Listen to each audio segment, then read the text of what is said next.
Hello, Grace chatting here, and I want to talk to you about the whole concept of healing your inner child. Now, some of you will be very familiar with that concept. It's been around for a long time, probably since the late 70s, 1980s. But for those of you who are not familiar with it, I'll explain that we all carry a young part of ourselves that holds all the experiences and emotions and beliefs that we formed during childhood. And this part is often was referred to as our inner child.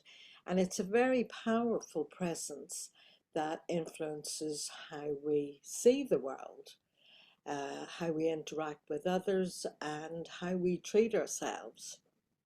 And all of us, all of us have had various woundings one way or another in the course of our childhood and growing up.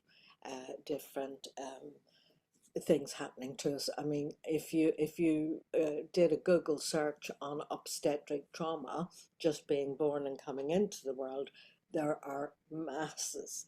So healing the inner child journey is one of reconnecting with a very vulnerable part of us, and beginning to understand its needs and nurturing it back to wholeness. Now, I, like most people, are clueless about this inner child, and I first realized that we all have a wounded inner child when I began to explore my own life experiences.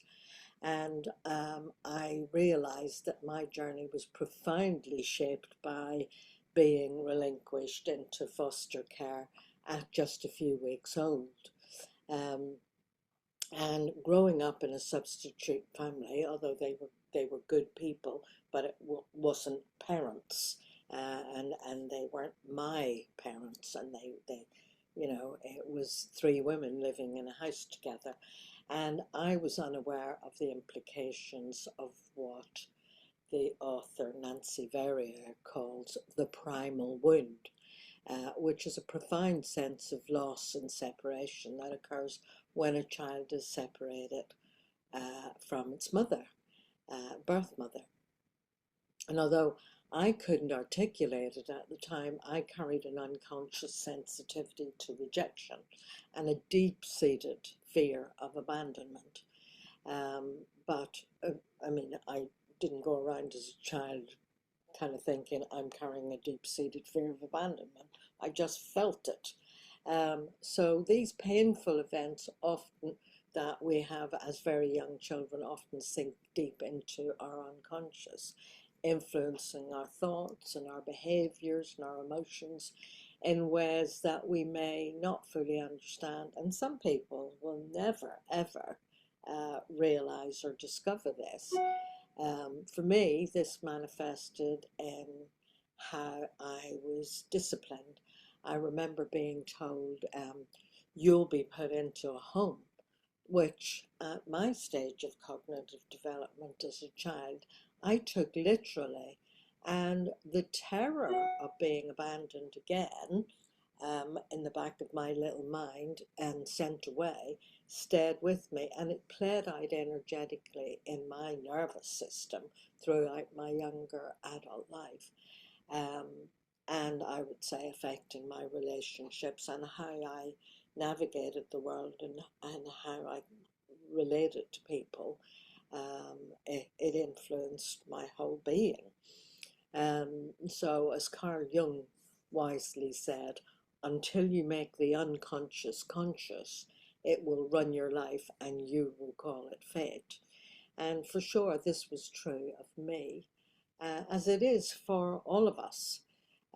Without understanding the origins of our fears and our anxieties or self-sabotaging behaviors, we just finish up repeating patterns that keep us stuck in cycles of pain and confusion and possibly anxiety and fear. And for all of us, to some extent, from our earliest moments of life, we absorb these messages from our environment, from our caregivers, our friends, our neighbours, our schools, teachers, and our general culture. Um, so, for some, these messages can be nurturing and affirming and, life enhancing, and they can be filled with love. But for others, they can be harsh and critical and neglectful, and they can leave deep wounds that shape the adult lives.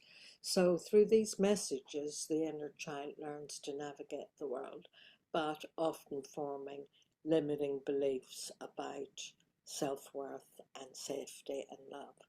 Um, you know, um, Two fundamental archetypes emerge from these early experiences, and that's the orphan and the innocent. And the orphan archetype develops when a child feels abandoned, neglected, or misunderstood.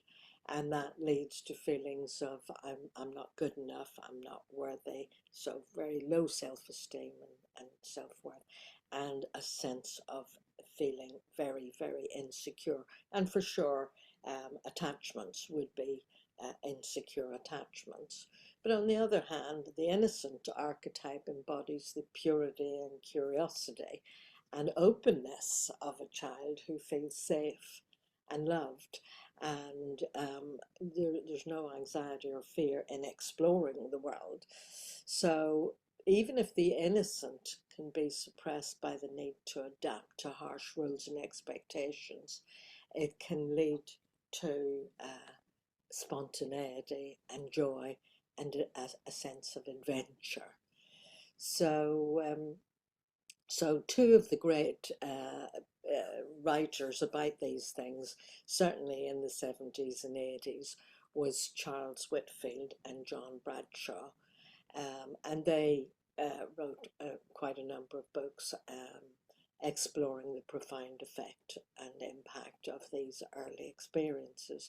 And their work shows that the beliefs and behaviours formed during childhood continue to affect us throughout our lives into our adulthood unconsciously, and we might find ourselves trapped in the self-sabotaging behaviours and patterns that we may find ourselves struggling with anxiety and depression and relationship difficulties.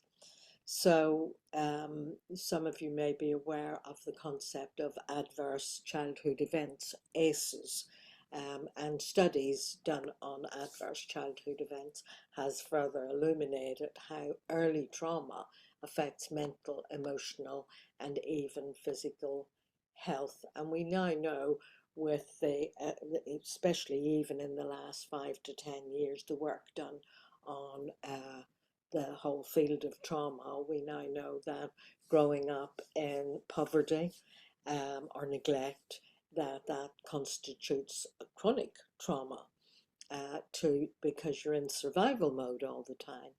So unhealed wounds from childhood can certainly manifest as chronic stress and maybe a tendency to withdraw and isolate.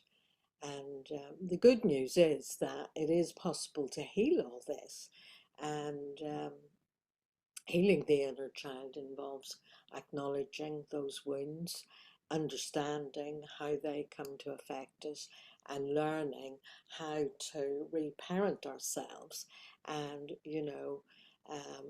some of you will have seen other videos and posts that I've done spelling out that it's about reclaiming the innocence and the curiosity and the joy that maybe was lost through our environment and circumstances. And this is not about blaming anybody for anything.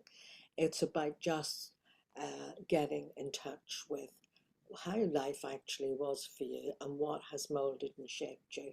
So you'll find that I've done a PDF on Healing Your Inner Child Essentials, which gives you the bare bones of how to go about